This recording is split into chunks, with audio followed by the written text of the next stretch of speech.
Et comment passer du dessin, de l'illustration à la mise en œuvre d'un univers ludique beaucoup plus complet, c'est-à-dire un jeu de société. Eh bien aujourd'hui, nous allons tenter sur Trick Track une petite expérience un peu particulière avec monsieur Vincent Dutray. Salutations Vincent. Salut Guillaume. Bienvenue à toi. Tu avais fait à l'occasion d'un ensemble, d'une masterclass beaucoup plus globale en Corée, une intervention, l'illustration d'un jeu, du pinceau à la boîte. Voilà. Et on s'est dit, puisque tu venais nous voir, que ça pourrait être un bon moment que de le partager en direct avec ceux qui nous suivent actuellement sur Trick Track. Alors du coup, voyons comment, concrètement, d'après, on est bien d'accord, ce n'est pas un cours professoral. Non, y a pas de, c'est pas magistral, professoral. Voilà, c'est partage d'expérience. Transmettre et partager, et puis essayer de voir, donner peut-être des petites astuces, ou plutôt faire se questionner, on va dire. Se dire, tiens, est-ce que j'ai bien réfléchi à tout quand je suis en train de faire un jeu, que je sois en train de faire les illustrations, ou gérer le truc, ou gérer un projet, pour... Voilà, puis c'est mon point de vue. Moi, il se trouve, il n'y a pas de formule magique. Il se trouve que la manière dont je fais, ça semble plutôt pas trop mal se passer. Donc, si ça peut aider, ben tant mieux. Tant mieux. On en profitera. Nous allons garder un petit temps de questions puisque nous sommes en live. Profitons-en. Donc, ne postez pas tout de suite les réactions et les questions. On n'aura pas le temps de s'y arrêter. Elles vont être perdues dans le flux des commentaires. Gardez-les pour le petit temps à la fin et on en prendra le nombre possible en fonction du temps restant. Alors donc, on part du principe que la personne est illustratrice, illustrateur de jeu, ou éditeur. Il reçoit un projet jeu. On est à l'instant T0. Qu'est-ce qu'il faut, par quoi faut-il commencer pour ton travail d'illustration autour d'un jeu? Juste une toute petite précision d'abord par rapport au masterclass justement que tu soulignais, juste pour créditer. Les masterclass, ça fait 2-3 ans qu'on fait ça en Corée. On a invité Bruno Catala, Sébastien Pochon, Tania Thompson, il y avait eu Mathieu Despnous, il y a eu beaucoup de monde qui est venu pour justement transmettre et partager de l'expérience dans des formats assez courts de 45 minutes, 1 heure, avec de la traduction simultanée pour l'audience coréenne, puisque ça se passe en Corée. Et donc cette masterclass vient de là où j'avais fait ça la première année, plus sur l'illustration et le graphic design. Et après, ça s'est développé. Mathieu Despnous était venu nous expliquer comment il gère, lui, Cocktail Games, l'acquisition des jeux. Antoine était venu, Boza était venu nous parler de narration dans les jeux. Donc c'est pour ça que, comme tu le soulignais, moi je m'étais dit ça pourrait être sympa de le faire ici sur le ton plus de la discussion plutôt que debout sur une scène avec un micro. Donc allons-y. Moi je vais faire le public, d'accord, le candide. C'est la claque. C'est ça. 1, 2, 3, silence plateau. Donc du coup, tu reçois le jeu. Est-ce que c'est la même chose pour toi d'illustrer un jeu qu'on l'a vu dans l'autre Trick Track Télé, illustrer un livre? Alors non, justement, c'est très différent. C'est là où souvent on peut se tromper. C'est que faire une illustration, faire une couverture de roman ou faire une couverture de jeu de société, à mon sens, ça n'a pas grand-chose à voir. Même s'il y a des fois les mêmes ficelles de marketing.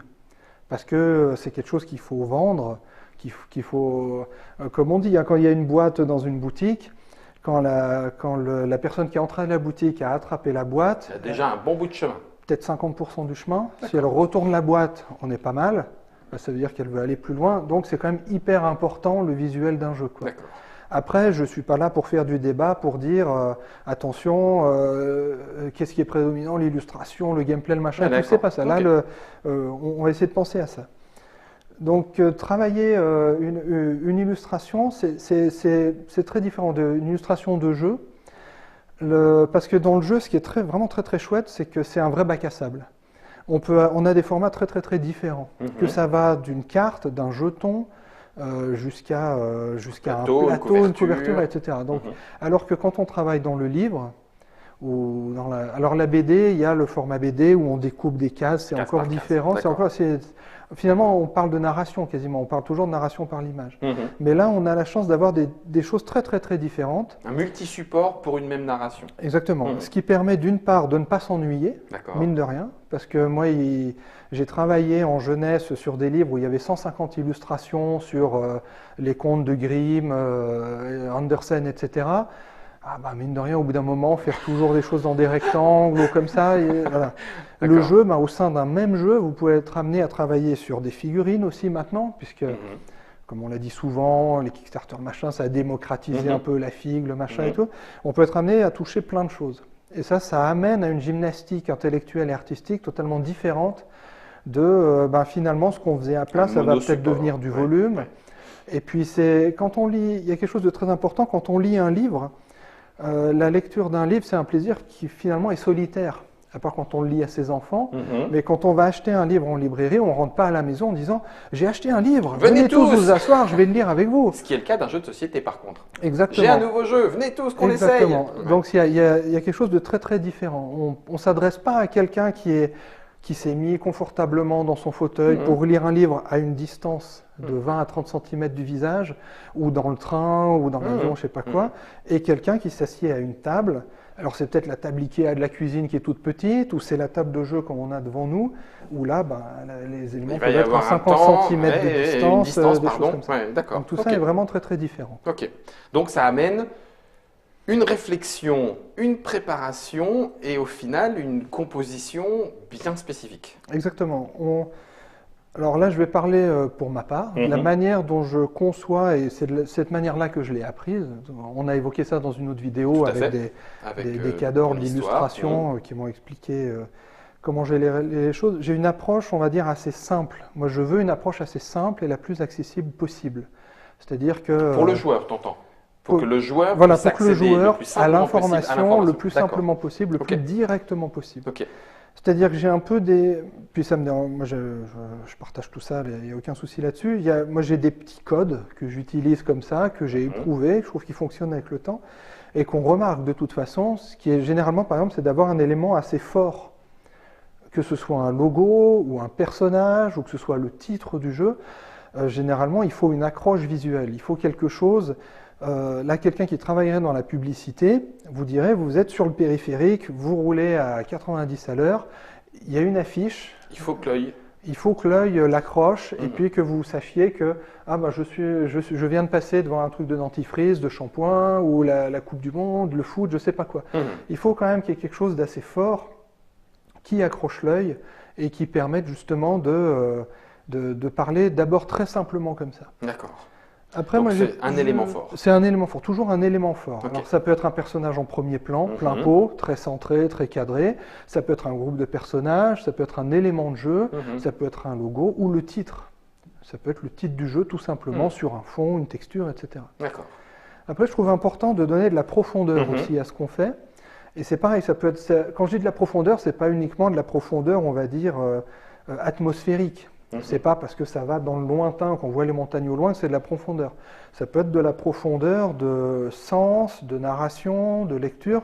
C'est d'arriver à faire en sorte que l'image soit parfaitement, on s'entend, parfaitement lisible au premier coup d'œil, et qu'ensuite il y a un deuxième niveau de lecture ou un troisième niveau de lecture, voire plus. C'est pas juste un objet posé là et on ne sait pas trop pourquoi. Là, une fois encore, il y a beaucoup d'images, par exemple, c'est exactement ça. Des fois, on regarde des images qui sont très très très belles, on les regarde, c'est beau, on se prend un truc dans les dents, clac, ça claque, et puis après, ça se dégonfle un petit peu parce que finalement, il n'y a pas quelque chose. Alors, ça peut être très bien aussi, si c'est justifié, ça fait sens. Mais si on peut compléter par d'autres choses, et surtout dans le monde du jeu où on est dans un univers ludique, si sur une couverture. Par exemple, sur la couverture que j'ai faite de l'île au trésor, le chien a les yeux verrons. Ça ne se voit pas à la première lecture parce qu'on voit un chien, qui est une sorte de husky. Donc en plus, un husky sur une île au trésor, c'est spécial, c'est un peu bizarre, etc. Donc déjà, il y a une accroche comme ça. Après, il a les yeux verrons. Presque personne ne le voit au premier coup d'œil. Et c'est ce qui fait que...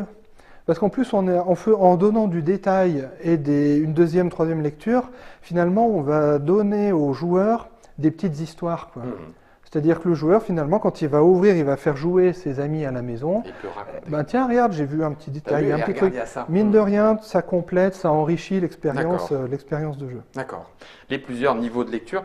Alors, ce plusieurs niveaux de lecture, il faut quand même que tu puisses le composer. C'est ça, il faut que tu composes du coup, parce que si tu as une carte, tu n'as quand même qu'un petit bout limité. Alors du coup, comment tu t'organises? Après, ce qu'il faut, c'est que pour pouvoir...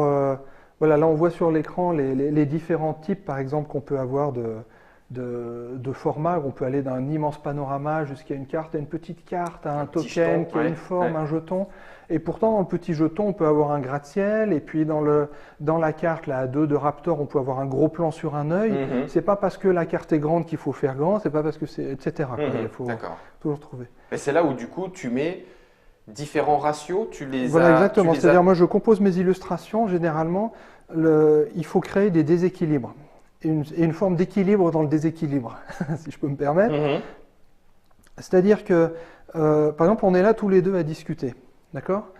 Ben, finalement, des fois, c'est bien quand il y a une troisième personne, parce que ça vient déséquilibrer un peu. On arriverait à se mettre d'accord au bout d'un moment, peut-être, si on débattait. Oui. S'il y a une troisième personne, elle va pencher d'un côté ou de l'autre. Et finalement, à ce moment-là, ça va changer le rapport de force, ça va créer un déséquilibre, et c'est ce qui va créer quelque chose d'intéressant, finalement. En mouvement, voilà. De dynamique. Donc, du coup, tu ne prônes pas le 50%. Le bon super équilibre mathématique. Non, moi je trouve dommage. C'est-à-dire que j'aime bien composer mes images pour que ce ne soit pas 50-50 et qu'on ait toujours, que ce soit dans la composition ou dans le fait que ce soit chargé ou pas chargé, détaillé, pas détaillé, très coloré, peu coloré, etc. sur des ratios qui seront par exemple de 2 tiers, 1 tiers. C'est-à-dire, si on prend, je reviens à la couverture d'Illustrésor, on a peut-être 2 tiers de la surface qui est très travaillée et 1 tiers qui ne l'est presque pas. C'est-à-dire, c'est le ciel, c'est le cartouche avec le titre. 2 tiers, 1 tiers. Et après, même des fois, j'aime bien étendre et tirer ce rapport jusqu'à 3 quarts, 1 quart. On prend la couverture de Solenia. Finalement, si on fait du calcul de surface au centimètre carré, on a peut-être 1 quart seulement de… Alors, je facture au 100%. On a peut-être un quart. Désolé, monsieur Sébastien Dujardin, non, vous n'aurez pas de réduction sur cette couverture, même s'il y a 3 quarts non travaillés. On a peut-être un… Oui, mais ça justifie les 1 quart. Donc on a le 1 quart d'image qui est très très travaillé, très détaillé, qui impacte, mais ce 1 quart impacte parce qu'il y a 3 quarts de vide à côté. En faisant des études d'art, j'avais appris, il y avait un peintre chinois qui s'appelait Ma, et il était surnommé Ma au coin. Parce qu'en fait, il faisait des immenses panoramas, et ses personnages étaient toujours dans un coin, tout petit, et à l'autre bout, il y avait un oiseau, ou il y avait une branche d'arbre. Et donc, ces images, c'était que du vide, mais du vide plein. Habité. Parce que c'était parfaitement, tu sais le nombre d'or, les ratios, etc., ça existe, hein, et ben ça… On est en train de faire, on fait du jeu, on n'est pas là que pour rigoler et s'amuser. On peut aussi construire les choses, élaborer. Et je trouve ça très, très intéressant. Ça. Alors du coup, on est toujours dans ce travail préparatoire. Excuse-moi. Vas-y. Ça fonctionne autant sur l'illustration que sur le graphic design et un habillage de cartes. On peut se dire que sur une carte, il y aura peut-être que 2 tiers d'illustration et 1 tiers d'éléments de jeu, voire l'inverse. Après, ça dépend si on a beaucoup d'icônes à mettre ou pas, du texte, est-ce que ça se justifie de mettre plein d'illustrations et tout. Mais souvent, il peut y avoir des petits soucis là-dessus, justement. C'est-à-dire qu'on peut se retrouver avec des cartes. Moi, je suis très surpris, par exemple, quand je joue à Arkham Horror, des jeux que j'aime beaucoup, qui sont très beaux, c'est très chiadé, mais on est quasiment sur 3 quarts qui n'est pas illustré. On a 3 quarts d'icônes d'habillage et 1 quart d'illustration, alors qu'on est dans un jeu immersif d'aventure. Ça fait pas sens pour toi. Enfin, non. Ça marche. Ça marche. Mais il y a quelque chose qui… Je comprends ce que tu veux dire. Dans ce cas-là, après, il faut réfléchir différemment. Est-ce que finalement, il ne faut pas des plus grandes cartes et qu'on ait 50% d'illustration et 50% de gameplay, etc. L'exemple Time Stories, où en fait, quand on arrive dans un lieu, on a 100% d'illustration. Tout à fait. Au début du panorama, on a un petit texte qui décrit pour dire ici, vous avez un personnage qui vous regarde là, ceci. On a 100% d'illustration, on retourne, et puis là, on a le texte et on a le détail qui nous intéresse. Et très important, par exemple, dans l'exemple Time Stories, prendre la carte et la retourner, c'est énorme, ça, ce geste. C'est comme quand on tourne la page d'un livre. Comme les cliffhangers dans les séries, on se retrouve dans une semaine, mine de rien, prendre une carte, la gestuelle de prendre une carte, de la retourner et de la regarder, on a déjà le temps même en une microseconde, on a le temps d'imaginer plein de choses. ce que j'ai épuisé moi dans le scénario Time Stories que j'ai illustré, comme quand on va, sans trop spoiler, quand on va visiter une grotte, on voit la grotte, on apprend, on retourne la carte, et là le monstre il est comme ça devant nous. Comme si justement j'ai eu le temps d'entrer, j'ai eu le temps de me projeter, je me suis avancé, et puis finalement j'arrive sur comme ça. Alors ça veut quand même dire que, pour passer à ce point numéro 3, que en tant qu'illustrateur, tu ne le feras, et tu l'as déjà dit, tu ne le feras jamais, illustrer un jeu, sans y avoir joué. Il faut que le fond t'apparaisse clairement pour ensuite te projeter dans l'illustration, pour que ça fasse sens ensuite. Exactement. Puis alors, après, c'est un choix. On peut ne pas jouer à un jeu pour l'illustrer. C'est des choix qu'on fait personnels de temps, d'envie ou voilà. Moi, quand je fais de la direction artistique pour Mandou, j'ai fait travailler des illustrateurs qui ne sont pas joueurs, qui n'ont jamais joué à un jeu de société, mais je les guide, je les aide pour leur faire le fait qu'ils ne jouent pas. Pour leur faire comprendre, voilà ce qu'on va faire avec tes images, etc. C'est un autre investissement, mais on y arrive. Moi, j'ai besoin de ça, justement, comme l'exemple Time Stories où je prends une carte et je retourne. Si on m'avait juste dit d'un côté il y a une grotte, de l'autre côté il y a un monstre, tu l'aurais pas dessiné comme ça. Peut-être pas, parce que j'aurais pas su ce qu'on fait vraiment. Donc moi, j'ai besoin de savoir tout le temps précisément ce que vont faire les joueurs, ce que vont voir les joueurs, et après aussi très important, ce que vont dire les joueurs. La manière de verbaliser les choses autour de la table. Comme on le dit toujours dans un jeu, on critique les jeux à l'allemande parce qu'il y a des cubes avec des couleurs, des ressources. Et puis aujourd'hui, quand on voit dans les jeux, quand on ramasse du bois, le token il est toujours en bois, mais il a la forme du bois. Et ça, à mon avis, ça vient du jeu vidéo et des jeux d'application, où les joueurs aujourd'hui, ils ont besoin de voir la chose qu'ils vont prendre. Alors que nous, on va dire, on a été habitués à autre chose avant, où on jouait avec quelque chose qui était plus abstrait. Donc je trouve très intéressant d'arriver à pousser ça le plus loin possible, surtout auprès des nouveaux joueurs qui, eux, sont habitués à quelque chose où tout est imagé. On est dans un monde de l'image à 2000% tout le temps, de l'icono aussi, tout le temps, des icônes de partout, à faire en sorte d'aider les joueurs. Là, par exemple, sur l'image qu'on a à l'écran, on peut voir pour le jeu Médicis, par exemple, une carte. C'est des petites cartes qui font taille un peu mini-euro, pas très grande. Il faut penser que la carte, suivant le joueur qui va la jouer, il faut qu'elle puisse être vue de face, de dos, enfin de côté, posée comme ci, comme ça. C'est quand même important dans un jeu qui est là, qui se joue ouvert, avec les cartes ouvertes. Ça n'a rien à voir si le 3 était minuscule, si la ressource, il y avait d'autres manières de faire, d'autres meilleures, d'autres différentes. Mais il y a un travail comme ça à faire là-dessus. Ça veut dire qu'une carte qui aurait été prise, non pas comme Médicis, une carte qui aurait été juste en main, pourrait être pensée autrement parce qu'elle ne sera que en main. C'est très différent d'avoir une carte qui est dans sa main et qu'on voit à faible distance et une carte qui sera toute la partie posée sur la table comme ça. Après, il y en a entre deux, etc. Et pareil, après, la manière de verbaliser les choses, est-ce que ça va être verbalisé à haute voix ou verbalisé intérieurement? Est-ce que quand je vais lire le texte de ma carte, je vais le lire aux autres en le jouant, ou est-ce que c'est juste quelque chose que je vais verbaliser pour moi, qui va m'aider, moi, à jouer, à faire mon moteur, ma mécanique, ma gestion, etc. Donc ça veut dire qu'en fonction de tout ça, enfin en tout cas toi, dans ta démarche artistique et d'illustration, tu vas prendre en compte un maximum de toutes ces informations pour penser et choisir la bonne forme et place de l'illustration. Voilà, exactement. Oui. D'accord. Si on peut revoir juste le petit exemple qu'il y avait tout à l'heure. Sur les cartes de Médicis. Qui est par exemple par rapport à la manière de hiérarchiser l'information. Alors tout est possible, tout le temps. Mais par exemple, on a à droite, là c'était des cartes de Mundus Novus, avec deux versions différentes de la carte. Celle qui est au-dessus, en fait, on aura peut-être plutôt tendance à verbaliser la carte en disant, tiens, c'est du 9 vert. Voilà. Bon, nous on a l'écran en noir et blanc, mais moi, du 9 vert. Merci de tourner, parce que là, non, c'est du 9 blanc.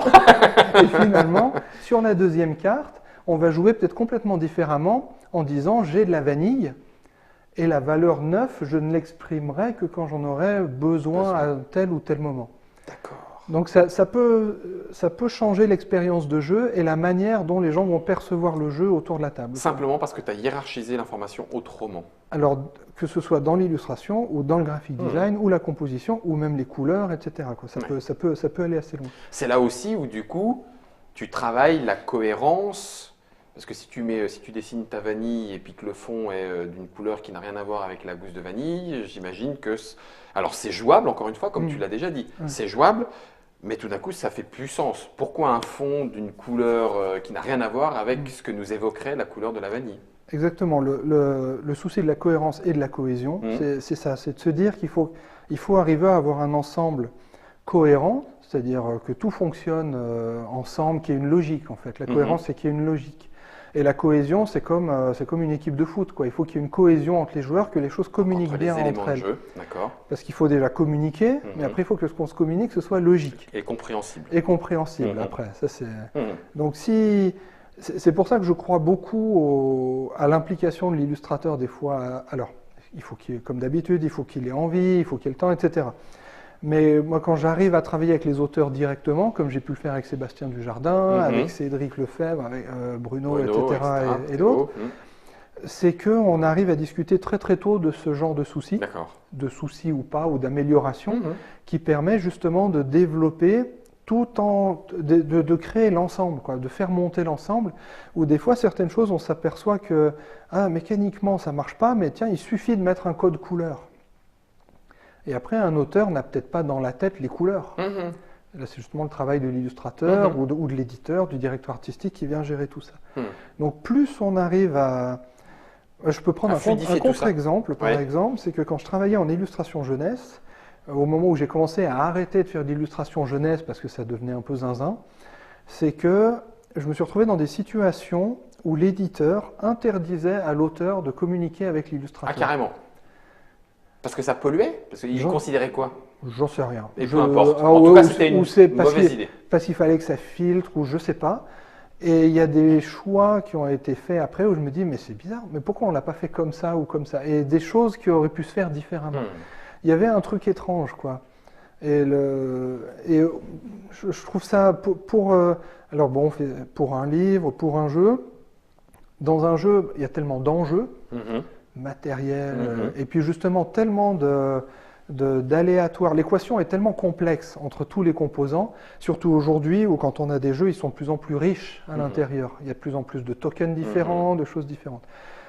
On n'est plus à l'époque de les cubes sont tous cubiques, les ronds sont ronds, les machins, on fait tout custom shape, etc. Mais ça, c'est pas, tiens, j'ai fait custom shape pour que ce soit joli, quoi. Il faut que ça ait du sens, etc. Ouais. Donc ça, c'est le point, si je suis bien ce que tu me dis, c'est le 5e point, c'est le fait de toujours donner du sens. C'est un objectif fort pour toi en tant qu'illustrateur. Mais alors ça veut dire quoi? Ça veut dire que tu es obligé de tout défendre bec et ongle auprès de l'éditeur en disant non, attends, me change pas ça parce que j'ai fait ça parce que ça veut dire ça ou… Non, mais ça se discute. D'accord. Ça se discute. Après, c'est des propositions. Moi, des fois, j'ai fait des propositions qui passent pas ou disent non, on préférerait comme ça. Il n'y a pas de vérité absolue de toute façon. C'est tout. Puis après, si on rentre vraiment dans le détail du détail, on sait par exemple, on en parle souvent, des soucis qu'il peut y avoir avec les daltoniens, certaines couleurs qui sont perçues différemment, ou les chiffres. Quand on fait un dé par exemple, est-ce qu'on met des points ou est-ce qu'on met des chiffres? Et pourquoi l'un et pourquoi pas l'autre? Tu vois, on peut réfléchir à des choses comme ça. On a envie, on n'a pas envie, mais c'est des choses qu'on peut réfléchir, quoi. Les formes aussi? Les formes, les formes, les couleurs, tout. En fait, je ne sais pas si tu connais l'émission Palette. Non. Qui était passé sur Arte il y a peut-être une vingtaine d'années. Je dois avoir honte ou… Non, c'est pas grave. Non, pas de souci. Merci Vincent. Où il prenait un tableau célèbre et il le décortiquait de A à Z. Et moi, quand je voyais ça, je me disais, mais ils sont malades, c'est pas possible. Le gars, il a rien peint librement, tu vois. Tout est réfléchi. Alors en plus, c'est des peintures de la Renaissance, du 18e, où en plus, il y avait une force symbolique de la représentation énorme. Quand tu mettais un paon à l'arrière-plan, l'oiseau, le paon, ça voulait dire un truc. C'est ça. Tu mettais une tête de mort, ça voulait dire quelque chose, la etc. lyre, la femme habillée comme ci, etc. Oui, tout à fait. Et finalement, aujourd'hui, on est dans une époque où on crée beaucoup, on produit, on s'exprime beaucoup, Mais il y a cette part-là qui est très importante aussi, quoi. Moi, je pense que dans mes illustrations, je dois pouvoir tout justifier. D'accord. Je pose pas mes oiseaux au hasard, je pose pas telle couleur comme ça. Même dans un ciel? Mais bien tu sûr. dis, bon, bah, dans un ciel, on peut mettre un oiseau un peu n'importe où. Ah non, non, non, non. Et puis justement, si je sais qu'il va y avoir un texte à un certain endroit par-dessus, bah, je ferai un ciel peut-être un peu plus léger à cet endroit-là. Ou si le texte dessus, je sais que le logo va être jaune, peut-être derrière on va mettre du bleu qui est la complémentaire. Sur l'exemple par exemple qu'on voyait à l'écran, on peut voir qu'il y a des exemples de les sentiments que donnent les couleurs. C'est énorme la psychologie des couleurs. Après, c'est subjectif, objectif. Culturel, éventuellement. Exactement, culturel. Ouais. Comme en lisant des bouquins sur les couleurs de Michel Pastoureau, qui a étudié le noir, le bleu, etc. Par exemple, il y a eu des civilisations où où le mot bleu n'a pas existé avant très longtemps. D'accord. Parce que finalement, ce qui était bleu, en gros, ça ne pouvait être que le ciel ou la mer. Et donc, tu parlais du ciel et de la mer. Point barre. C'était pas la peine de les décrire. Et finalement, après, à partir du moment où on a pris de l'indigo, des couleurs, et puis qu'on a commencé à faire des mix et des trucs, et puis faire des vêtements, bah, fallait bien donner un nom, quoi. Et après, donc il y a un sens. Et après, il y a un sens aussi pour les sentiments. Par les couleurs, on peut transporter des émotions, des sentiments, et même une narration, quoi. On est toujours dans cet élément de sens. Est-ce que ça veut dire, alors là du coup je me pose la question, mais est-ce que ça veut dire qu'il faudrait éventuellement, je vais peut-être loin et trop loin, se dire, ah mais telle illustration, elle ira bien avec tel public joueur, disons n'importe quoi.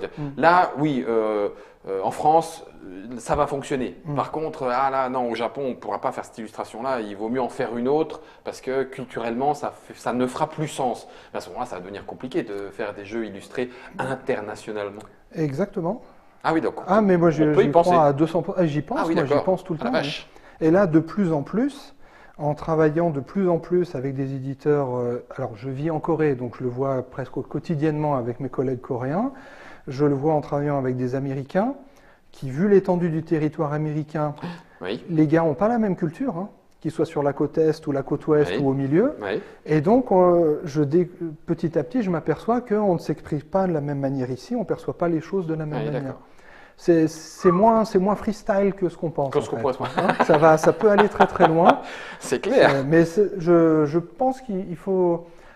on a entendu déjà des fois dans le jeu de société des histoires, cette couverture a été retoquée parce que ça pouvait être mal pris dans tel ou tel pays. Alors, des fois en bon français, on s'offusque, c'est de la censure. Ah bah attends, tu veux vendre ton jeu ou pas? Après, tu fais des choix. Donc, il y a peut-être un moment où il faut se dire, là en ce moment, tout à l'heure, vous avez vu passer la couverture du jeu Tori dans une autre vidéo. Moi, j'ai fait mon travail de documentation, très propre, très clean.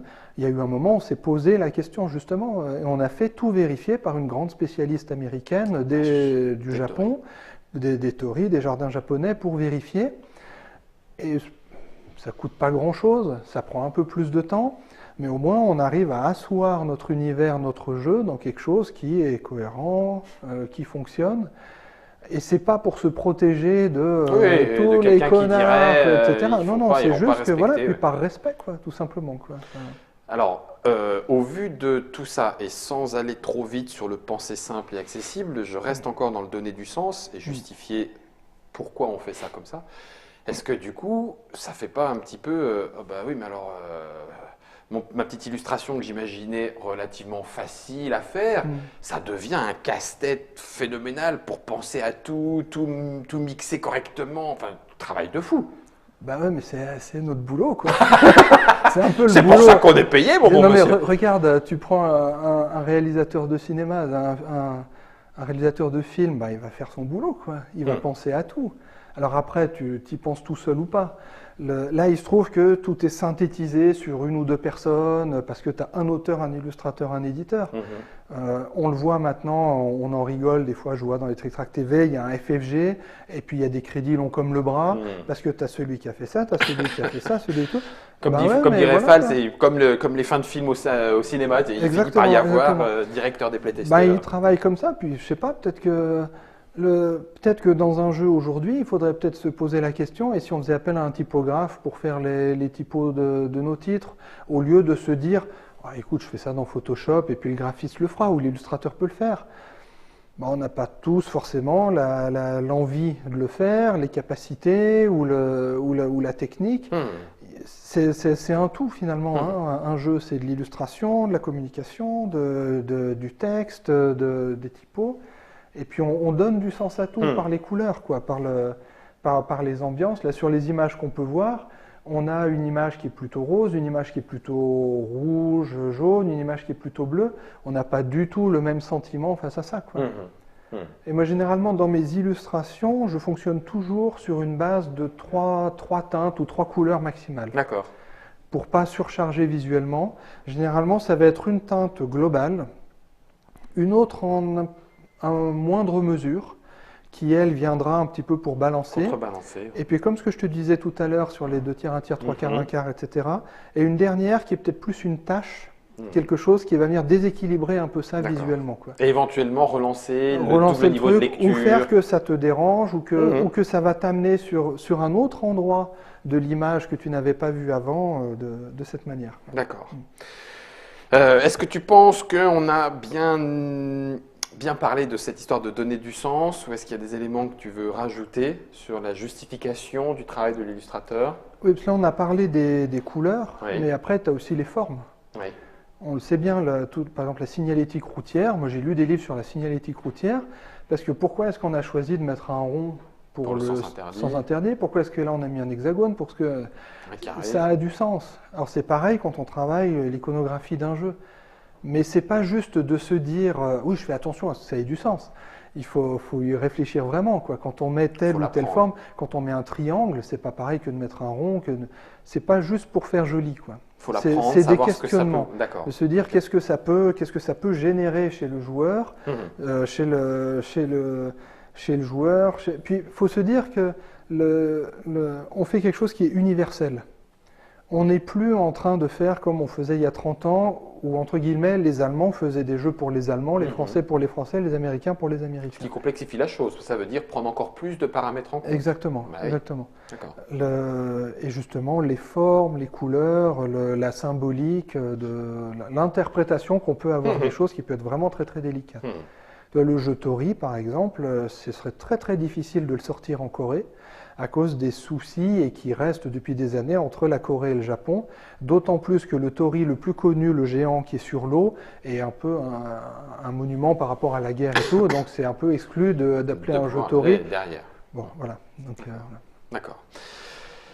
Si on avance un petit peu sur cette configuration, cette illustration, tu notais, tu parlais plutôt, d'une accessibilité pour le joueur, alors rendue possible par l'illustration, voire même rehaussée par l'illustration, le travail sur l'ergonomie, les formes et les couleurs. Qu'est-ce que ça veut dire que penser une illustration simple et accessible? Alors, comme on vient de le dire, finalement, ce ne sera pas simple du tout. C'est pour ça, il me semblait bien. Donc, il faut que ce soit accessible et ergonomique. Oui. Que l'information soit transmise de la manière la plus claire et la plus précise possible. C'est pas juste pour transmettre l'information, c'est juste pour que l'expérience ludique soit plus fluide, stable, et que les joueurs dans le jeu ils perdent pas de temps à se casser la tête ou à pas comprendre ce qu'ils voient ou à être ralentis. Mais il faut que ce soit beau quand même. Et que ce soit beau, bien sûr. Oui, on ne faut pas non plus oublier, c'est une illustration, il faut que ce soit joli. Ouais, d'accord. D'autant plus qu'aujourd'hui, on le voit, la durée des jeux est réduite, de plus en plus réduite. On joue de plus en plus vite, entre guillemets. Donc il faut que ce soit de plus en plus direct, aller à l'essentiel, comme ça. Donc moi, dans ce cas-là, j'aurais plutôt tendance à me dire qu'on va créer des liens directs entre les choses. D'accord. C'est-à-dire qu'on a des exemples en images. Si je dois prendre un cube vert sur la table et tout, ben moi je vais représenter le cube vert à l'image. D'accord. Là, on a l'exemple de Madame Chin, la première carte, on récupère 2 pièces. Ben, on a les pièces. Et ben on a les pièces. C'est bateau, mais c'est bateau, mais voilà. C'est juste un truc, et puis qui fait que les gens vont le verbaliser différemment. Ils vont dire, je prends 2 pièces, je prends 2 pierres précieuses. Alors des fois, je m'amuse, comme dans l'image de Rising 5 qu'on voit au milieu, le petit personnage extraterrestre, il a même le cube dans la main. C'est ça. Le cube d'énergie.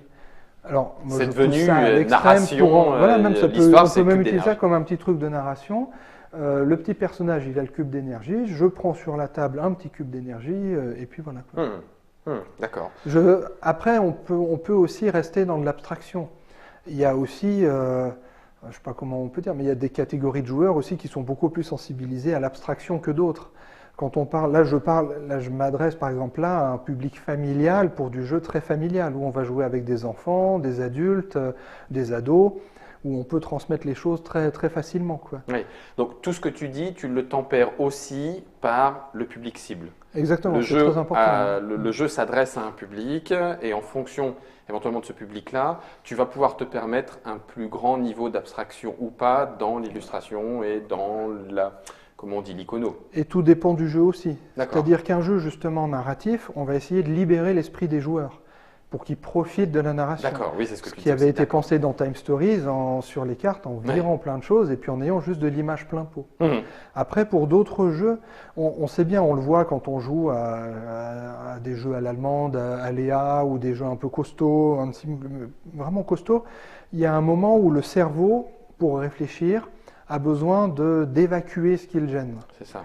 Et va finalement tout transformer en points, en couleurs, en ombres, en formes, comme ça. Je pense bien évidemment automatiquement à notre cher réalisateur, Monsieur Fall, qui est là en disant « Stop, là c'est un jeu sur lequel on va réfléchir, je m'en fous de savoir que c'est nourriture, bois, machin, truc, bûche, ça va être rose, marron, truc, bûche, parce que je vais aller directement au taux de change et au meilleur coup, au bon point de bascule. J'ai pas besoin de m'occuper de tout ça parce que le propos du jeu, il n'est pas complètement là non plus. » Et on parle là de jeux, on va dire, complexes, mais c'est la même chose pour des jeux simples.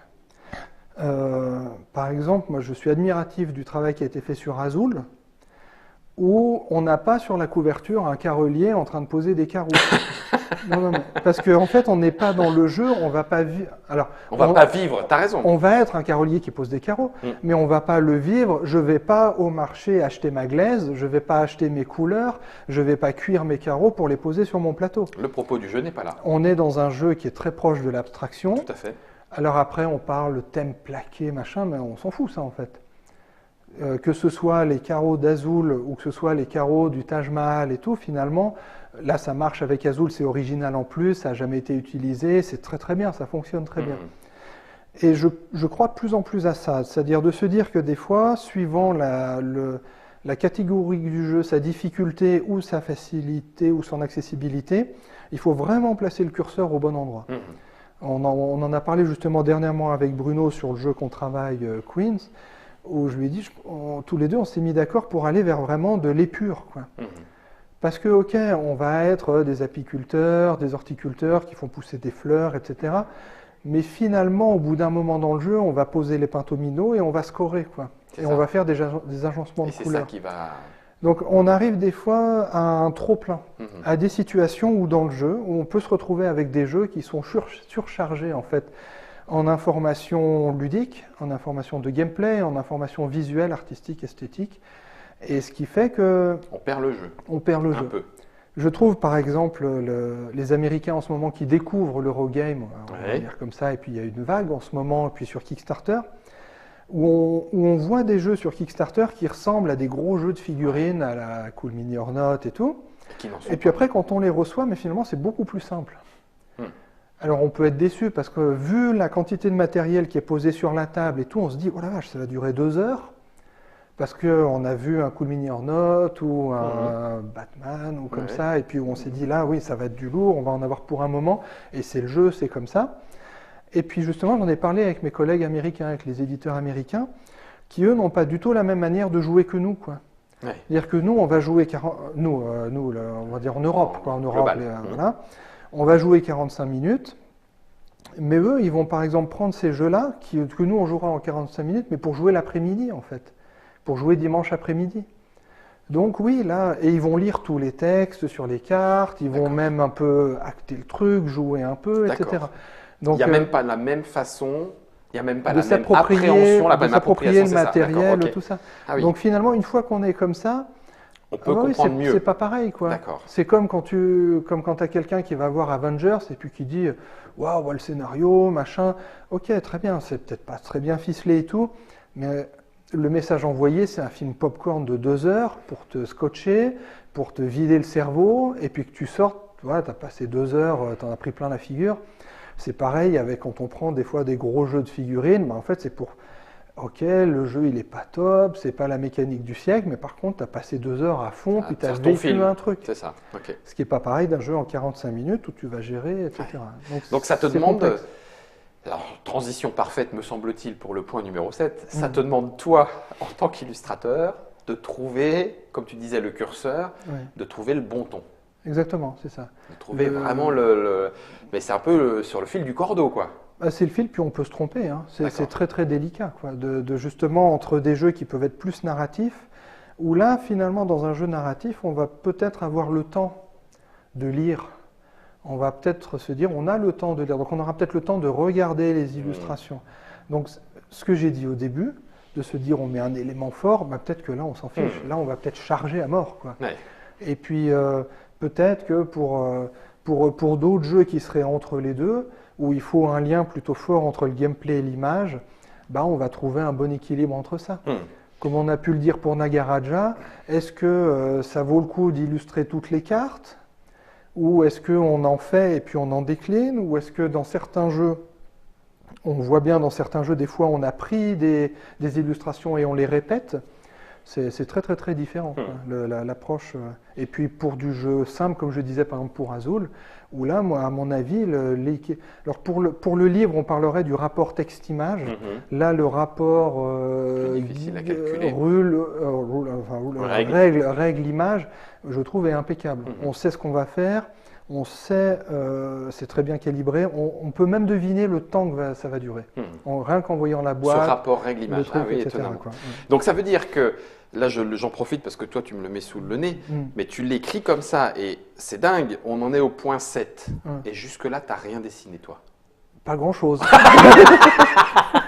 Disons que... Non, tout ça, tu l'as fait dans ta tête? Oui, puis j'ai peut-être fait... Non, alors, je l'ai fait dans ma tête, mais je suis allé me renseigner, chercher de l'information, de la documentation, peut-être fait des premiers mock-ups, des premiers montages. On rigole beaucoup avec Sébastien Pochon parce qu'il me pille mes illustrations de manière scandaleuse pour faire ses protos. Parce que j'ai un certain volume d'illustrations que j'ai réalisé. Donc puis de temps en temps, il me dit dis-moi, t'as pas ça, ça, ça? Oh ben si. Oui, tiens, allez hop. Et puis comme ça lui permet de monter un prototype en adéquation avec ce qu'il a en tête. Mais moi, comme je suis plus dans l'élaboration, au moins comme ça, je construis petit à petit. On va dire que pour l'instant, oui, j'ai pas vraiment dessiné grand-chose. J'ai réfléchi, j'ai posé des choses, fait des tests, mais pas jusqu'au point de me lancer dans la réalisation et être sûr qu'on est sur la bonne direction. Et donc, c'est seulement maintenant, une fois que ce travail préparatoire, ce travail de maturation, de symbolisme, de couleur, de public, bref, tout ce que tu viens de dire, c'est ça fait, tu couches sur le papier. Voilà, et c'est là qu'après, on crayonne, on commence à poser les choses, on compose, on structure ces images, et puis après, il y a tout le travail de longue haleine qui se fait avec l'éditeur, d'échange, de retour, on va sur telle ou telle ambiance, dans telle direction, et puis c'est un investissement en temps. La réalisation d'un jeu, c'est long.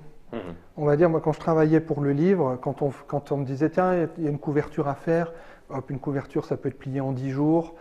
Tiens, on a un album à faire. Alors, si c'est un peu conséquent, ça prendra peut-être 4 mois, 5 mois, 6 mois. Mais bon, voilà quoi. Alors que dans le jeu, si ça se trouve, ça va s'étaler sur 3 mois, 4 mois, 5 mois, 6 mois, avec en plus des allers-retours. Puis on sait bien, le jeu, c'est mouvant. C'est quand même quelque chose de très mouvant. Dans la radio des jeux, il y a quelques temps, là, l'équipe Kadama en a parlé. Ils ont évoqué ça pour les jeux. Puis il y a Mathias qui avait parlé aussi, qui a travaillé en édition aussi, et qui disait que lui, il était très surpris, que je ne pense pas déformer ce qu'il dit, mais que dans le jeu, il avait été très étonné qu'il n'y ait pas plus de process, comme on peut le faire dans le livre, où il y a des rétro-planning. Il y en a, bien sûr, mais où en fait, on ne va jamais demander à un illustrateur de commencer à travailler tant que tout n'est pas fini, mais à 200%. Quoi. Alors que dans le jeu... Pas forcément, c'est juste, c'est le process qui est comme ça. Ah oui, on fait comme ça, paf, paf, paf, on cloisonne. C'est bien, c'est pas bien, je sais pas. Moi, j'en ai eu ma claque. Taillot. Alors que dans le jeu, on peut être sur un... Moi, ça m'est arrivé des fois des jeux qui avancent, qui se développent. Oui. Et puis finalement, ben, tiens, on a fait jouer le jeu sur un salon où on l'a montré, on l'a fait jouer. Il s'est passé ça. Et puis, tiens, ben oui, et pourquoi pas comme ci ou pourquoi pas comme ça. Où là, d'un coup, on peut dévier et ça peut avoir un impact sur l'illustration, quoi. Donc, c'est compliqué. Des fois, je m'agace un peu et je souffre un peu du fait qu'il y a des projets où ça manque un peu de préparation, dans le sens de rigueur, en se disant, mais c'est... Ouais, là, on est bon, là, ça va. Et puis finalement, non, on n'est pas bon. Ouais, mais moi, j'ai commencé à bosser en ayant pris en compte tout ce que vous m'avez dit avant. Ça peut tout changer. Il m'est arrivé des trucs un peu dramatiques, pas marrants, mais c'est rarissime quand même, au bout du compte, parce qu'on est encore dans un truc qui se fait en bonne intelligence.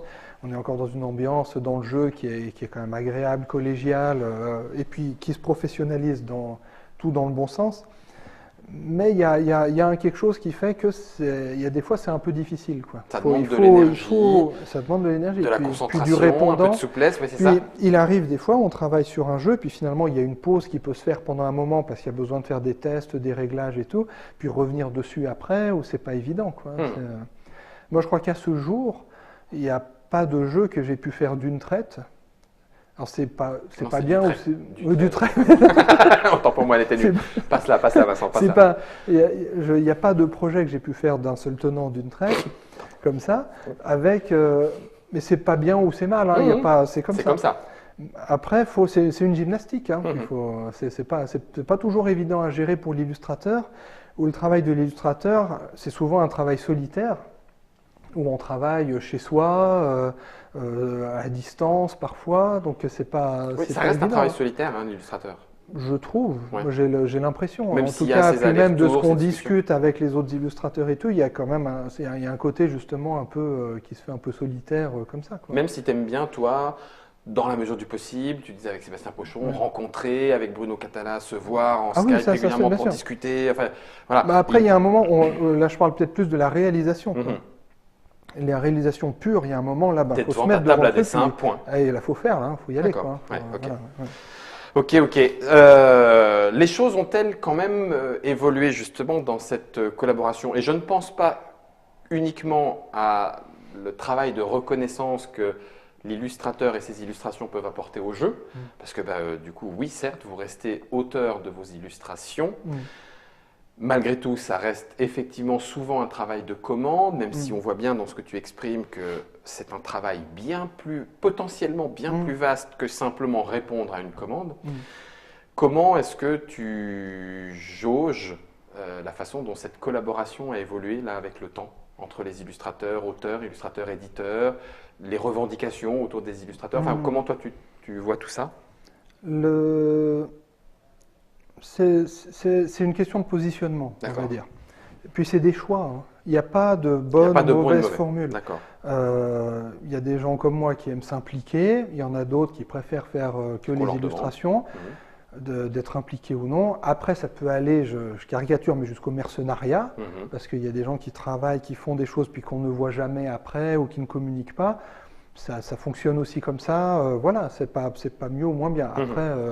C'est des choix personnels, des choix de carrière, d'envie, etc.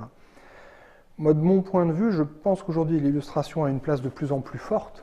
On le voit bien, il n'y a pas de mystère. Tout à fait. On a besoin. Et je crois beaucoup à ça, au fait que le nouveau public aussi est sensibilisé plus qu'avant à l'image, que ce soit par le jeu vidéo. Parce qu'on a vu la qualité graphique des jeux vidéo qui n'a cessé de monter depuis des années et des années. Mine de rien, ça change quelque chose, ça change les choses, ça change la perception de l'image. Et puis après, de voir qu'aujourd'hui, tu as des études qui montrent que les jeunes aujourd'hui, ils sont autant joueurs de jeux vidéo peut-être que de jeux de société.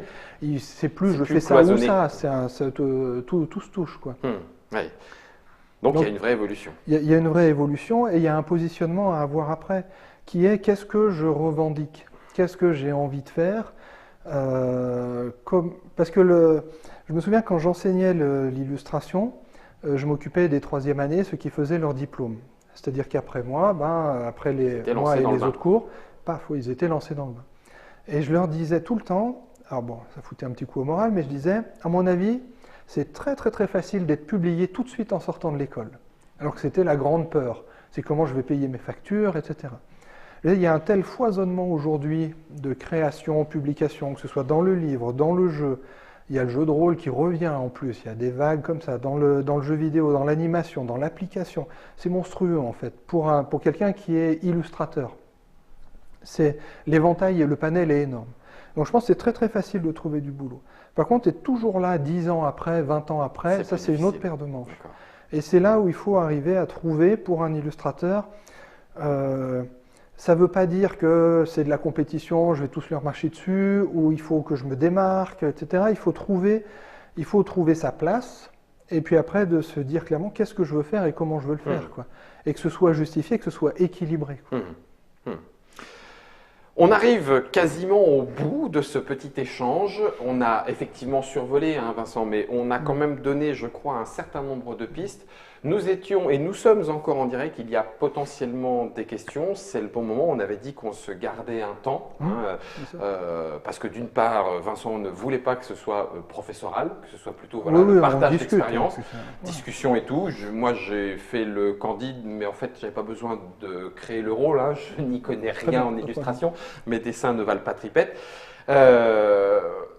Je vais lancer moi-même la petite question avant d'aller regarder s'il y a des questions parmi notre public. Tu irais jusqu'à dire que l'illustrateur peut être co-crédité au même niveau qu'un des auteurs? Alors là, c'est mon point de vue personnel. Ben justement. Moi, non. L'auteur d'un jeu, c'est l'auteur du jeu. D'accord. Okay. Les illustrations, c'est un processus et ça s'inscrit. L'illustrateur, en fait, c'est très compliqué parce que l'illustrateur, il a le cul entre deux chaises, quoi. On est entre l'artistique et la production. Il faut produire quelque chose. Tu parlais tout à l'heure de cahier de commandes, de cahier des charges. Il y a des travaux qui sont de pure commande. On a besoin de ça, ça, ça, ça, ça. Et entre guillemets, on va remplir des cases, impliquées ou non. Comme un artisan. Comme un artisan. Que l'illustrateur devienne co-auteur d'un jeu, ça voudrait dire qu'il est avec l'auteur depuis le début et qu'il a participé à ses mécaniques et puis etc., qu'ils ont monté le projet ensemble et tout. À ce moment-là, oui, il n'y a aucun souci. Au-delà, moi, ça me dérange. Après, que l'illustrateur soit crédité n'importe comment, ou que ça passe à la trappe, ou que ça communique pas trop là-dessus, ça me dérange un peu, vu aujourd'hui l'importance, le poids qu'a l'illustration. Après, il faut justifier les choses. Il faut justifier ce qu'on offre, ce qu'on propose aux éditeurs. Sans froisser ou comme ça, il y a quelque temps, j'ai reçu un mail qui était très sympathique pour un prix qui serait donné à des illustrations en demandant aux illustrateurs. La formulation était un petit peu curieuse parce que il était écrit en gros prix de l'illustrateur et puis après quelle est la plus belle illustration parmi les images suivantes et c'était les couvertures des jeux. D'accord ? Donc pour moi là on a vraiment trois choses qui sont très très différentes. Sans faire Monsieur Lapinaille comme ça, je pense que c'est très différent. Quand on donne un prix à un illustrateur, c'est à une personne. Alors c'est peut-être pour la dernière chose qu'il a faite ou pour son œuvre, etc. Après on donne un prix à une illustration. L'illustration c'est ce qui a produit l'illustrateur. C'est-à-dire il n'y a pas les logos, il n'y a peut-être pas le titre s'il ne l'a pas fait, etc. Après si on donne le prix à une couverture, c'est encore un truc totalement différent. Parce que là, d'une certaine manière, moi je peux, sur la plupart, en tout cas sur les derniers jeux que j'ai faits, je peux revendiquer, oui c'est moi qui ai fait le titre, c'est moi qui ai choisi la typo, c'est moi qui ai agencé les couleurs, donc si on donne le prix à la couverture, c'est moi. Mais après on sait, et puis moi des fois je ne le fais pas, c'est peut-être le graphiste qui a fait le titre, et puis après c'est peut-être le DA qui a guidé pour dire mais on voudrait une couverture dans cet esprit, etc. Donc c'est ce qui est un petit peu le souci des fois par rapport à des revendications sur le travail d'un illustrateur, c'est que finalement c'est un travail qui est quand même collaboratif quelque part. Oui, mais un de nos suiveurs actuellement sur l'émission en live le dit, et tu l'as dit tout à l'heure toi-même, l'auteur c'est l'auteur effectivement, mais parfois c'est bien le travail de l'illustrateur qui aura fait franchir au moins ce premier pas, c'est-à-dire en rentrant dans la boutique ou en regardant sur les fiches de jeu sur Trick Track, etc. Oh, purée, c'est quoi celui-là? Parce qu'il a été attiré par le travail de l'illustration, la mise en relief de l'univers.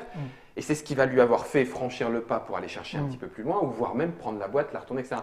Et donc, du coup, aïe, mince, tiens, c'est ce travail-là qui? Exactement. Dans ce cas-là, il faut que ce soit reconnu. C'est-à-dire qu'il faut que l'illustrateur puisse participer au succès du jeu. Que ce soit un succès financier ou un succès d'estime, de reconnaissance.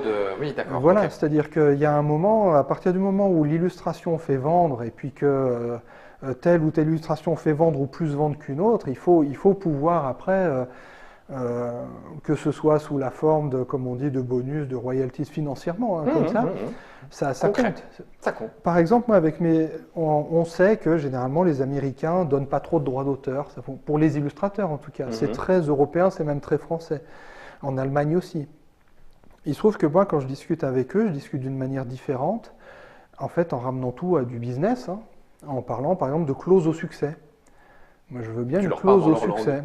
Voilà, parce on est en train de parler de vente, de chiffre d'affaires, comme ça. Moi, dans ce cas-là, je dis, et puis ça passe tout le temps, parce qu'ils comprennent très bien.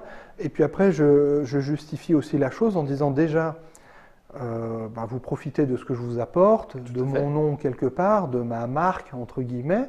Et puis après, de ce que ça peut amener. Et puis moi aussi, j'aime bien, je vais communiquer sur le jeu. Je vais communiquer sur Facebook, sur les réseaux sociaux. Et là, on est dans le cercle vertueux. C'est-à-dire qu'il n'y a pas de raison que si mon travail m'amène… C'est ça, il n'y a pas de raison que mon travail participe et amène au succès, que je ne puisse pas… Après, ça ne veut pas dire que si quelqu'un me dit, écoute, non, on ne peut pas faire de clause de succès ou tout ça, ça ne veut pas dire, je vais dire, toi mon gars, ciao. Et puis, non, on discute toujours. Puis de toute façon, quand on discute, on y arrive bien à un moment. Petite question, là, cette fois un petit peu plus concrète sur un projet qui effectivement était un petit projet un peu fou. La version coréenne de Muséum est-elle terminée en termes d'illustration? Il y avait différentes… Parce que Muséum, ça a été… gigantesque, parce que les pièces de musée, il y en avait des 1000 et des 100, donc voilà. Et du coup, ça y est, c'est au bout, tu as pu souffler. Muséum, c'est fini depuis longtemps, depuis longtemps. Puis là, aux dernières nouvelles, les jeux étaient dans le bateau. Donc on arrive. Oui, ça y est, tout est là, tout est là. Bien sûr, Autre petite question, peut-on vivre, c'est un auteur de bande dessinée, vice-président du syndicat national des auteurs, pas mal, non mais, qui demande, peut-on vivre d'après toi, uniquement d'illustration dans la bande dessinée, dans le jeu? Peut-on vivre uniquement d'illustration dans le jeu? Dans le jeu. La preuve, tu le fais. Moi, je le fais parce que j'ai atteint un certain volume de… D'accord. Après,